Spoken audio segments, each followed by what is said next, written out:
C'est pourquoi les sahabinates, elle allait accompagner son mari jusqu'au portail.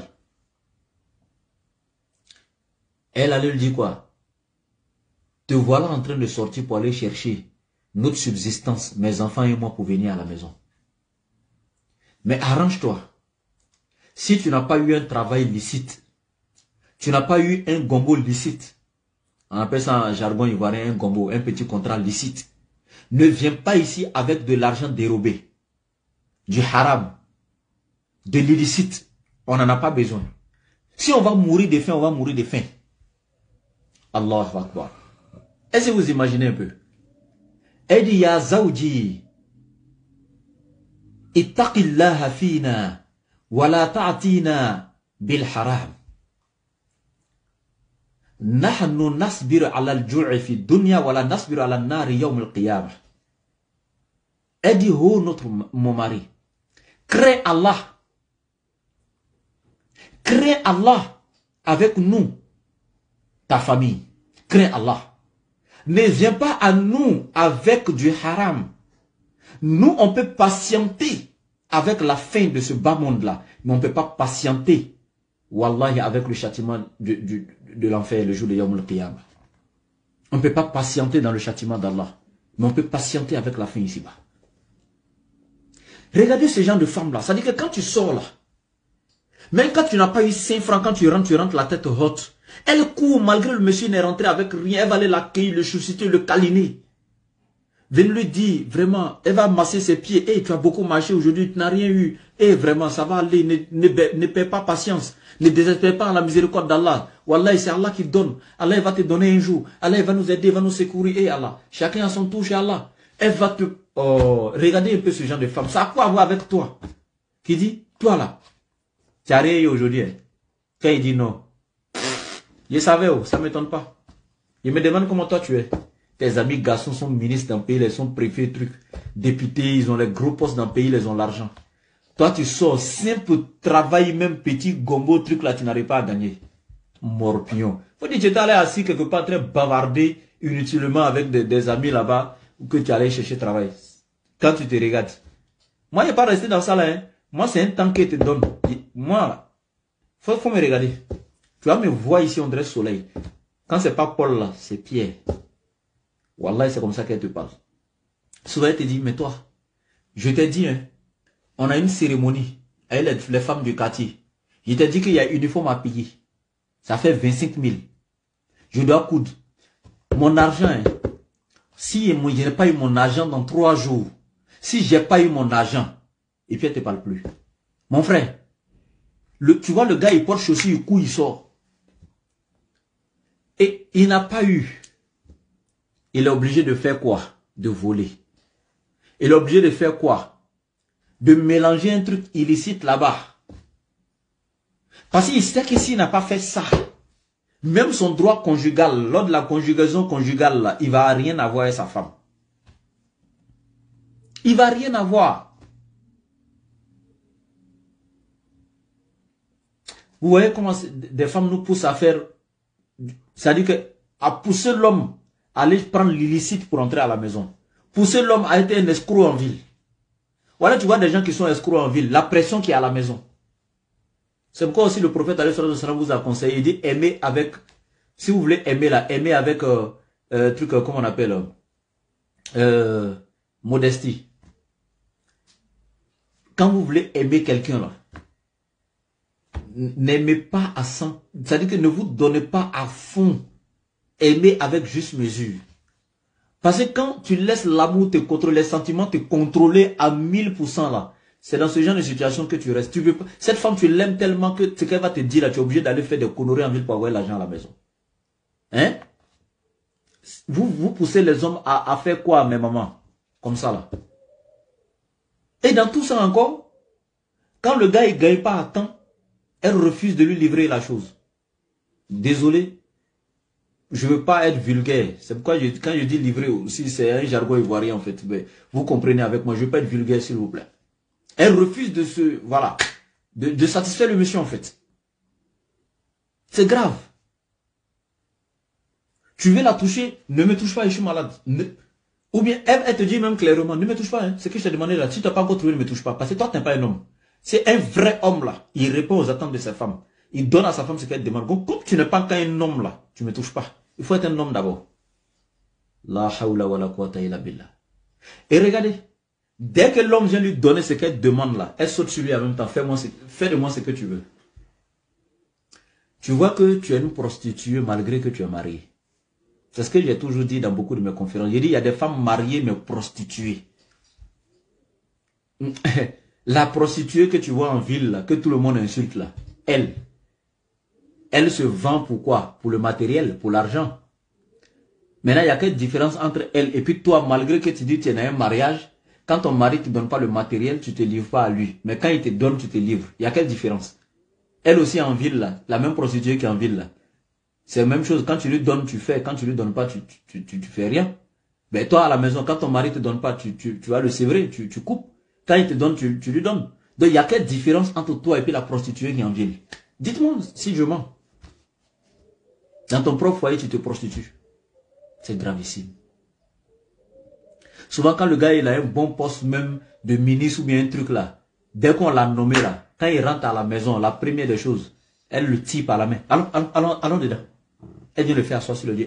Et puis, elle se lève, elle regarde les fenêtres, elle vient, elle ferme la porte. Et Jean-Louis, on vient de te nommer ministre des Finances. Et président du Conseil économique et des Finances. On vient de te nommer où? Pardon. Pardon. Il y en a qui sont quittés, puis nous on est arrivés. Et puis elle se met dedans. Il y en a qui sont quittés, puis nous on est arrivés. Nous on va quitter. Hein. Mais je te dis en même temps, profitons. Moi, je veux une belle maison. Ça là, je ne vis plus ici. Hein. Faut nous construire une maison. Et puis, c'est pas dans n'importe quel quartier. Hein. Cocody Rivera. On veut une belle maison là-bas. Après ça, moi, la voiture que je veux, le genre de voiture là, c'est comme pour Kadi Touré qui a EPI là, NCI là. Tu vois, les Range Rover dernier cri façon là. Ça dit qu'elle va citer le nom d'une star. Hein, et puis dit, tu vois, pour elle, je veux une voiture comme ça. Et puis, il y a mes enfants doivent fréquenter dans les plus, c'est-à-dire que dans les établissements de 2 millions et quelques, où la scolarité vaut peut-être 5 millions. Ou peut-être, tu vas te dire, tous mes enfants là, ils vont les fréquenter en Europe. Moi, mes enfants ne fréquentent plus ici. C'est-à-dire que toi, on vient de déclarer à la télé que tu es nommé, tu n'as même pas encore pris fonction. Même passation de charge n'est pas encore fait. Madame a déjà fini de te donner ton programme de... Même l'État lui-même là, c'est-à-dire que ton programme là, dans ton mandat, on t'a même pas encore soumis, elle a fini. Et tout ce que tu as cité, quand tu calcules là, le budget même que l'État va te donner pour travailler là, ça vaut même pas ça. Vous voyez ce que vous faites, non? Et après ce même gars là, quand ils vont l'attraper pour détournement de fonds publics, etc., des milliards qu'il a truc, quand ils vont l'attraper pour aller en prison là, en ce moment, il a volé tout l'argent pour donner à qui? C'est pas sa femme. Elle prend ça tranquillement, elle se trouve un autre jeune, bien frais, tout. Elle refait sa vie, elle lui, quoi. Et puis dans le même villa que tu avais acheté dans Cocody Rivera, là, hein. Pendant que toi tu es en prison, là, elle gère ses affaires avec un autre là-bas. Femme est méchante. Bon, des femmes sont méchantes, sincèrement. Voilà, il y a des femmes qui sont méchantes. Aïssa Bari, oh. Aïssa Bari. On est fatigué. Les femmes qui sont comme ça, là, Aïssa Bari, dosez un peu. Vous fatiguez les hommes là. Donc notre mère Awa, quand Adam alayhi salam s'est réveillé, et puis il l'a trouvé à côté de lui, il lui a demandé, toi tu es qui? Elle dit, je suis une femme. Elle n'a pas dit, je suis escrotte. Et elle n'a pas dit, je suis prostituée. Elle n'a pas dit, je suis namarato. Elle n'a pas dit, je suis celle qui est venue absorber tes biens. Elle, vous comprenez, elle dit, je suis une femme. Donc soyez des femmes dignes de ce nom, s'il vous plaît. Elle n'a pas dit, je suis une manipulatrice. Elle n'a pas dit, je suis général de guerre dans ton foyer, je suis venu te juger, je suis procureur. Elle n'a pas dit, je suis venu ici pour que toi et moi, là, on se frappe chaque jour. Elle dit, je suis une femme. Elle a demandé, mais femme là-haut, c'est quoi? C'est quoi une femme? Regardez, les deux, hein, parce qu'elle a répondu, je suis une femme. Adam demande maintenant la définition. C'est quoi? Femme là, c'est quoi? Tu es venu faire quoi? Tu es femme là, c'est pour faire quoi? Elle répond, c'est pour que tu puisses avoir la tranquillité auprès de moi. Donc, femme, quand toi, tu ne sais pas donner de tranquillité à ton mari, tu n'es pas femme. Quand toi, ton rôle, c'est de chauffer son cœur, lui, là, il avait déjà des soucis dans sa vie. Toi, tu penses qu'il t'a pris là, c'est pourquoi? Toi, tu deviens un problème de plus, au lieu d'être une tranquillité pour le gars. Source de tranquillité pour le gars, toi, tu deviens un problème de plus. Donc, notre maman, là, elle vient de te dire, Adam lui demande, mais femme, tu es femme, pour faire quoi? Elle dit, je suis venu pour te donner la tranquillité. Pas pour venir être escrotte. Pas pour venir te défier. Pas pour venir te juger sur chacune de tes petites actions. Pas pour venir être deuxième capitaine dans ton bateau. Pas pour venir te manipuler. Pas pour venir t'absorber. Et pardonner. Et donc, dès que Adam a posé ces questions-là à notre mère Hawa, quand les anges ont entendu ça, ils étaient étonnés. Ils disent, mais attends, c'est pas lui, on dit, il connaît le nom de toutes choses, il nous enseigne le nom des choses. Et puis lui-même encore, il vient demander à la femme, tu es quoi, tu es qui? Ah là là, et lui là, il connaît femme. Parce que Dieu lui a donné le nom de toutes choses, il connaissait toutes choses. Mais quand c'est arrivé sur femme, lui-même, il demande à la femme, tu es qui? Est-ce que vous comprenez ce qu'il dit? On dit Allah a donné la connaissance de toutes choses à Adam alayhi salam. Tout. Mais sauf que, quand femme a été créée et puis on l'a mis à côté de lui là, Adam demande à femme, tu es qui? Femme quoi. C'est pas facile. C'est pas facile de connaître femme. Il y a de quoi. Il y a de quoi qu'Adam puisse lui demander tu es qui. Et puis il veut plus de détails encore. Elle dit je suis femme. Il dit mais femme quoi? Pour faire quoi? Hein? Et les anges maintenant eux aussi vont venir tester Adam. Ils vont dire ah lui là on dit il connaît tout mais ici là il a demandé tu es qui à celle-là. Et c'est lui là il connaît celle-là. Attends on lui demander. Et eux aussi ils demandent à Adam celle-là elle est qui? Adam dit elle est femme. Et les anges vont lui demander comment ça? Parce que lui il a utilisé le terme Hawa. On dit mais pourquoi elle s'appelle Hawa? Il dit parce qu'elle est issue d'un être vivant. Moi je suis vivant et de moi un être vivant, Dieu l'a fait sortir de moi. Et aussi j'aimerais dire ceci à mes mamans. Oui on dit la femme a été créée de la plus petite côte du côté gauche de l'homme. La plus petite côte du côté gauche de l'homme. Quand vous regardez un peu le squelette de l'être humain, vous pouvez aller taper sur Google partout, regardez un peu le schéma du squelette. Et le squelette là, regardez le côté gauche et regardez la plus petite côte d'en haut. Vous allez voir que la plus petite est la plus courbée. Et c'est la plus petite du côté gauche. Donc vous imaginez que c'est celle qui était juste au-dessus du cœur. Et la plus courbée. Donc elle était courbée, elle entourait juste le cœur. Donc c'est celle qui était juste au-dessus du cœur que Dieu a pris pour créer la femme. Donc quoi de plus normal, c'est elle qui doit donner la tranquillité, c'est elle qui protégeait le cœur. Ça veut dire que la plus petite côte qui était juste autour du cœur, qui protégeait le cœur, c'est elle que Dieu a pris pour créer la femme. Donc ton rôle est devenu de protéger ça là, pour nous, notre cœur. Tu dois mettre tranquillité là ici. Pardon. Et nous maintenant, la force que Dieu a mis dans nos bras là, Allah n'a pas mis ça ici pour que nous puissions battre la femme chaque jour. Il a mis ça ici pour que nous puissions aussi la mettre en sécurité, la défendre, etc. Tu vois, chacun a un rôle à jouer pour l'autre, quoi. Voilà.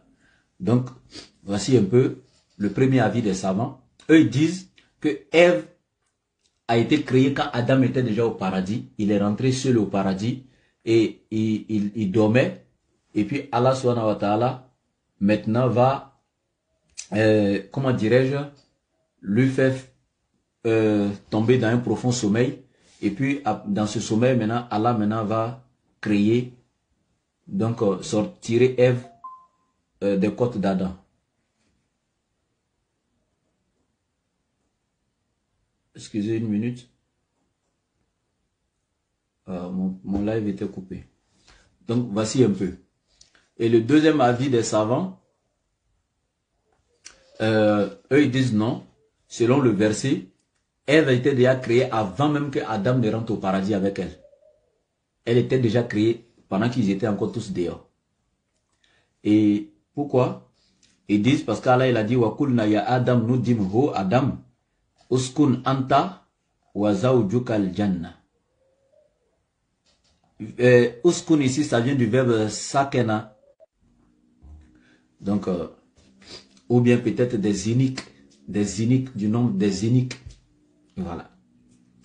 Et ce paradis encore, il y a des savants qui disent que c'est pas le paradis céleste. Voilà, un lieu de jouissance éphémère, donc un lieu de jouissance juste pour un temps. Donc voici un peu, voilà. Mais sauf que ceux qui disent que ce n'est pas le paradis céleste, eux ils disent, mais quand Allah dit fa'azalahu ma shaytanu anha. Désolé aussi, voilà, faites doigt pour moi, ne me jugez pas, hein, j'ai trop parlé sur les mamans aujourd'hui, mais je vous promets, prochainement il y a parlé sur les papas. Vous avez compris. Vous avez parlé de beaucoup de votre... Et cette année également. Donc ça fait que naturellement quand les gens disent ne me voient pas, je suis obligé de leur dire ah, c'est le problème de santé. Mais sachez que n'eût été cela, je ne le dirai pas sur les réseaux parce que je veux vraiment pas qu'elle m'empêche de faire la dawa. Et la deuxième des choses, c'est que je veux pas désobéir à Allah qui me demande lorsque je suis dans un état clinique pas vraiment bien de demander la guérison, d'analyse des Écritures saintes. Je vous dis seulement aller dans les barres de recherche de YouTube, TikTok, Facebook, écrivez laboratoire DDR officiel. Dès que vous écrivez laboratoire